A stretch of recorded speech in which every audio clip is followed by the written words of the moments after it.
Okay, my camera was cutting itself out 'cause it said it was full or something, reached a limit, so I deleted some videos. Hope we can go forward with this.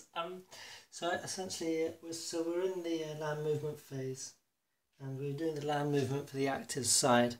I can't remember what I filmed now and what didn't get filmed, but essentially these moved into this crucial city hex and incurred a vector marker, and two Japanese units moved there, so that's 2 JCP points to do that for the limited war. Then a Japanese unit moved from here to here, and it incurred a block because it moved from zone of control to zone of control of the same unit.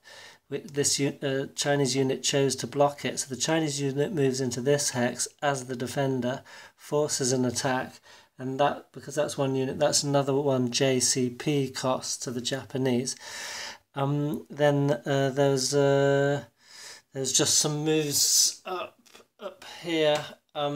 Essentially, Japanese are retreating because they need to bring units in to fight partisans.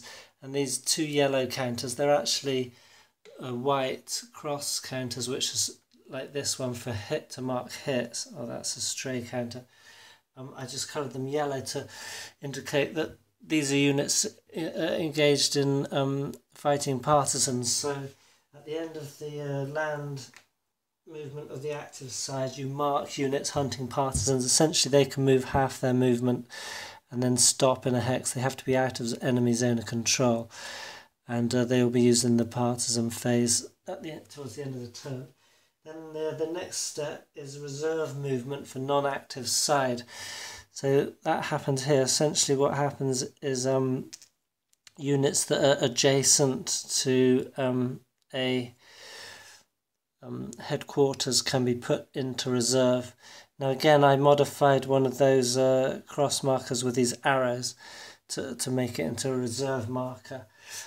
So the Japanese have 2 units in reserve here, which means they can move in the exploitation phase, whereby normally armour units only can. So that I don't think that's going to be within range to exploit in sort of around here, but I'm just sort of doing it to practice the rules. Then the next step is the air movement of the active side. Now that's interesting this turn because this bomber here, which has, let's see if I can show you that, it has 12 points of movement and 3/0 at the bottom left. The 3 is for tactical bombardment and the 0 is for strategic bombardment, and at the top is its air-to-air factor, the top left, and the top right I think is air-to-sea, I can't quite remember. So anyway, that's a strong tactical bombardment. That moves over to the combat chart to be in this combat. That's another JCP point. And then because the Chinese have 1 fighter unit, which could essentially, so we need some cover for that bomber. If we just send in 1 fighter, it might get aborted. Then that fighter could attack the bomber and perhaps abort the mission. I think we desperately need the tactical bombardment here, or ground support as it will be.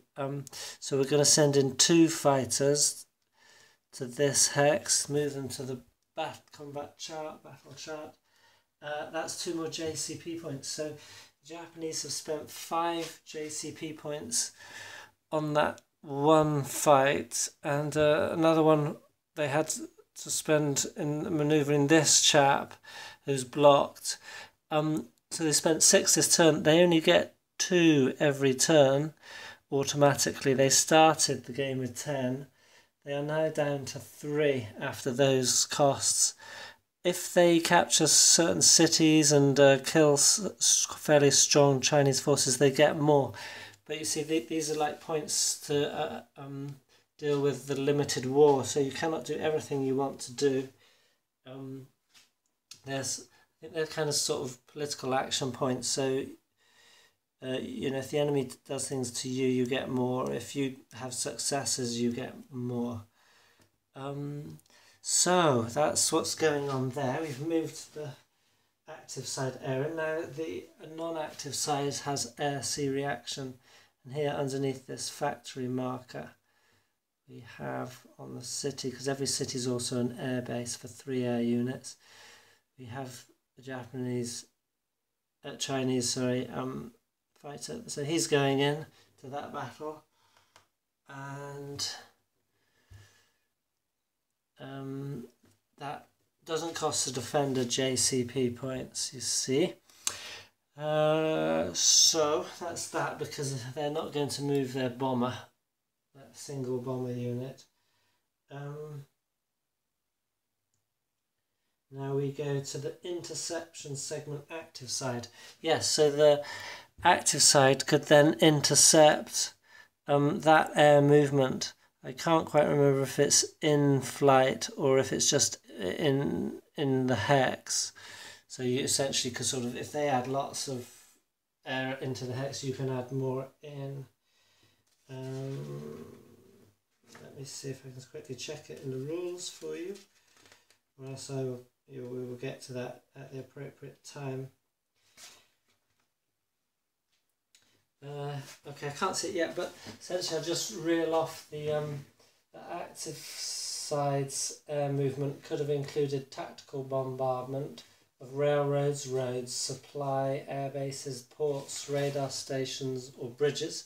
Could have included strategic bombardment if it had those factors that would target factories and limit production at the end of the month. It could be an air-based attack. Could attack replacement cities, limit replacements. Could be a low-flying aircraft, so essentially that's like an interdiction in the hex. Or it could be an air transport mission, a paratrooper mission, escort or interception mission, rebasing, or you can have a combination.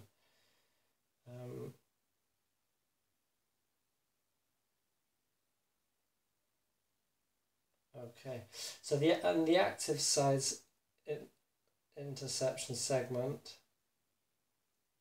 reacts to actions by the non-active side. So you cannot place fighters in battle hexes not that already contain friendly aircraft.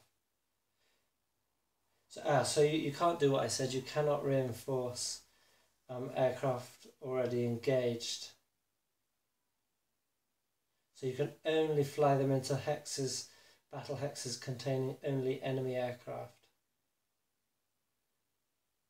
Okay, and there's a designer's note there that says this rule has been instituted in order to keep the non-active side from flying aircraft risk-free into enemy battle hexes empty of enemy aircraft.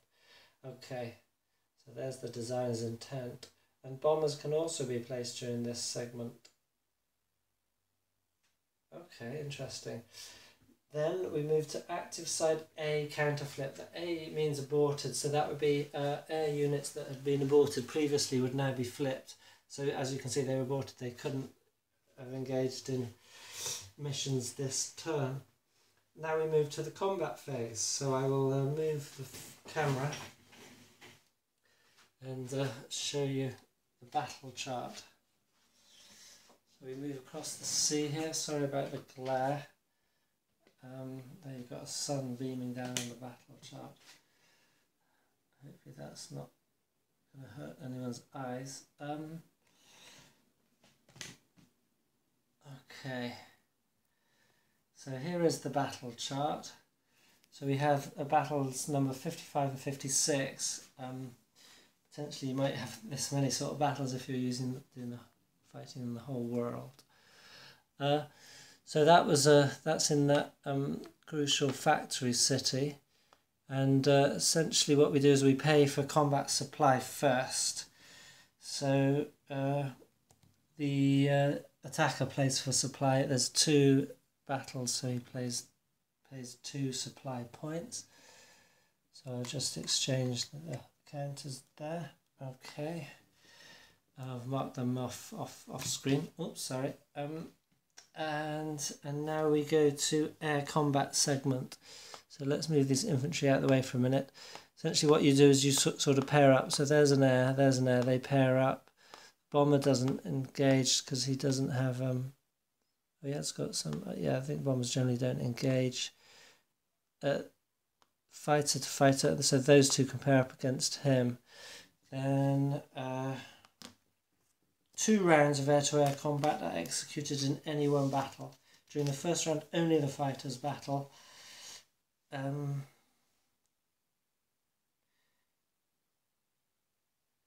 So 2 fighters compare up. Do we add them together? I think so. So we follow the example to check.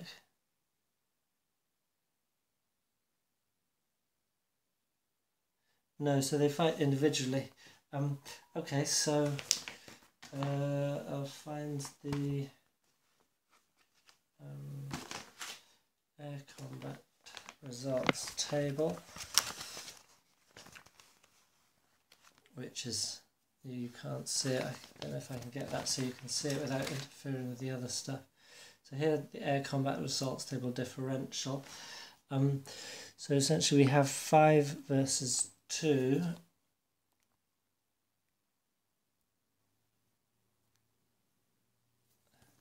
Five versus 2 is a, we have a +3. There's no weather effect because we have clear weather in those zones. So we are looking at the +3. We rolled 2d6. I rolled a 4.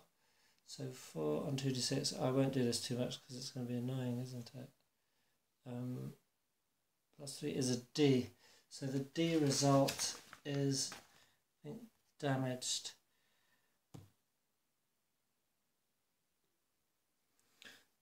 Okay, yes, so D is a damaged result.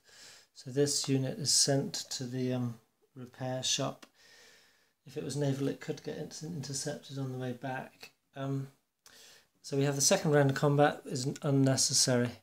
But essentially what would have happened is, say, if these 2 had been taken out, either aborted, damaged or eliminated, then the Chinese air here could have taken the second round onto the bomber. Okay, so that huge escort wasn't actually necessary, but you never know. So now we'll go to the next part, which is the, just check that it's getting it all right, air combat, naval combat segment.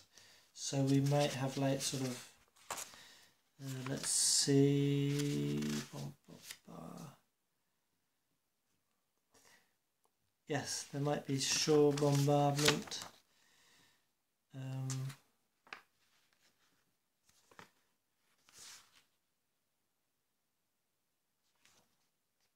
Okay, something like that. Okay, but we don't have any of that now.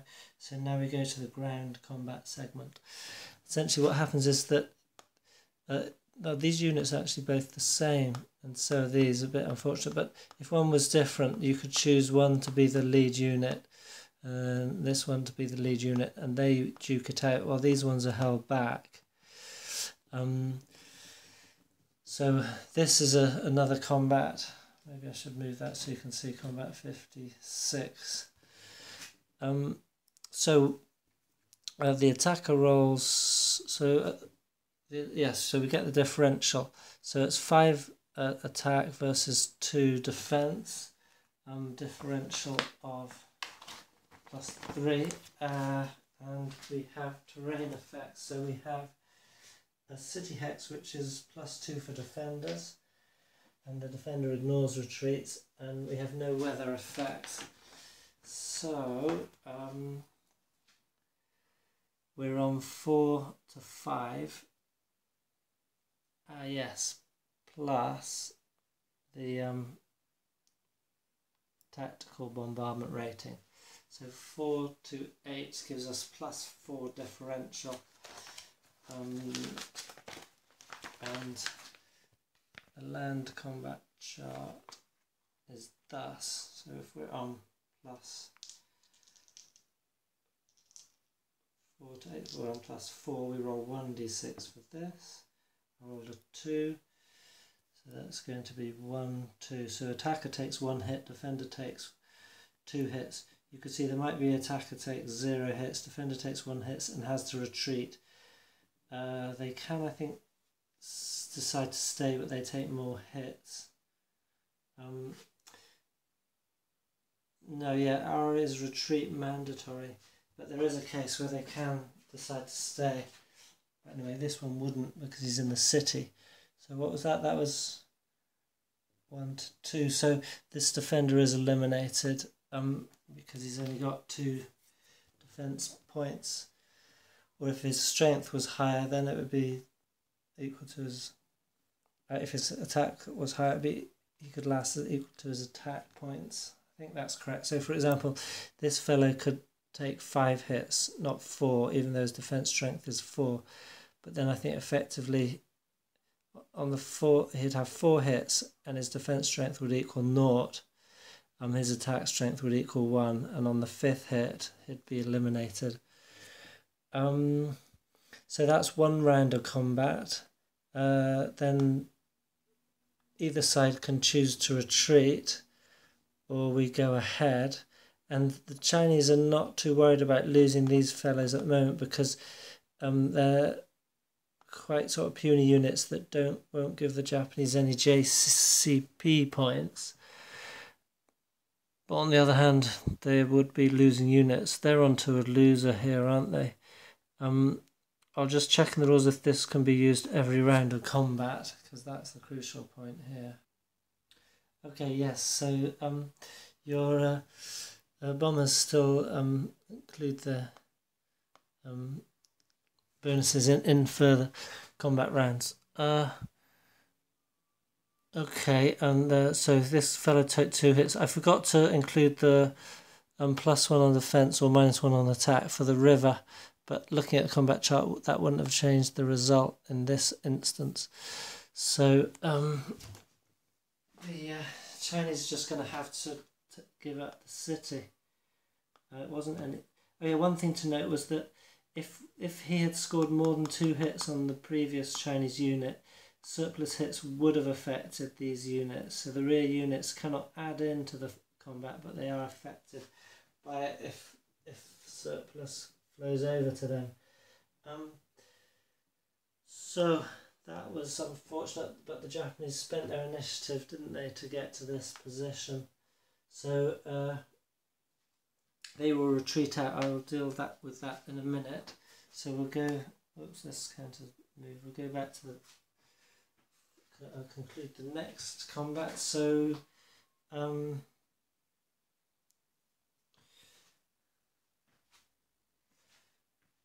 that is in an, where's that? That's over a river 2 into rough. So the defender's +1 and the river gives -1 to the attacker. So I didn't give any air support, so that's going to be even, so that's 0-0.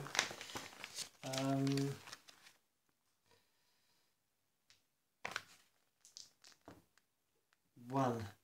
So you can see that result: 2 hits to the attacker, 1 to the defender.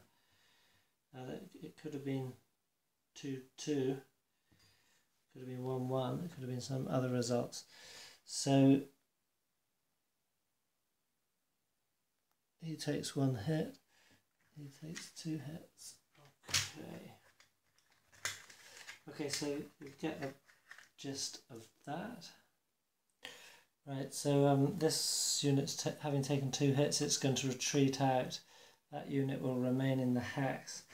So retreat after combat means that if this is the vector marker placed, the defender can retreat into there, the attacker has to retreat into one of those. You see, they could retreat into the same hex potentially, but one of them goes first if they both decide to retreat. But no, it wouldn't happen, would it? I'm not sure which order the retreats, but anyway, we only have 1 retreater here. And interestingly, that if a group that retreats into an enemy zone of control could be forced into a counter-attack. So at the point in this game of playing, you could only do that retreat if you had JCP points to or it could only be done if there were JCP points available to be spent. So go back here and where did my tweezers go? So we remove this one and this. What was that there? This damaged unit remains there, and this fellow, according to the retreats, could move into one of these. He's going to move into Hankou to defend that captured city. Okay. And then the other battle marker in that successful attack. So the Chinese unit that retreated from there, I'm just going to retreat him to here. And because we're doing monthly turns, the aeroplanes that were with units fighting, they can retreat with units, and they can sort of remain with the units. So these aeroplanes will be landing, if you like, in the airfield that is present in that city. So I'll do that for argument's sake, and that's the factory marker, my factory marker, not the game's. One thing to note that just pops in my head is that units can damage, like a friendly unit could cause damage to its city or its port or etc. They would roll on a sabotage table, so an enemy unit can sabotage those things, but also a friendly can if they wish to could do scorched earth as they're retreating against a more powerful enemy. That didn't happen here, so that's an important city has been captured. The Japanese can be very happy with that turn, although there is now a gap here. Okay, so now we return the non-active side, which means the non-active side returns the air units. Well, it's gone to be repaired. And then we return the active side, so those air units could fly back. They were going to be returned, as I said, to that hex. I think that's correct. And that's the end of the combat. Oh, and now last thing we do is check units that were out of supply for supply. Now, I was a bit silly because I marked this out of supply, but he would be marked in the Chinese phase, Chinese player turn. So that doesn't happen here. And now we go to the Chinese player turn. So I think I'm going to play that off camera unless something interesting happens. One thing I just want to note, because I made a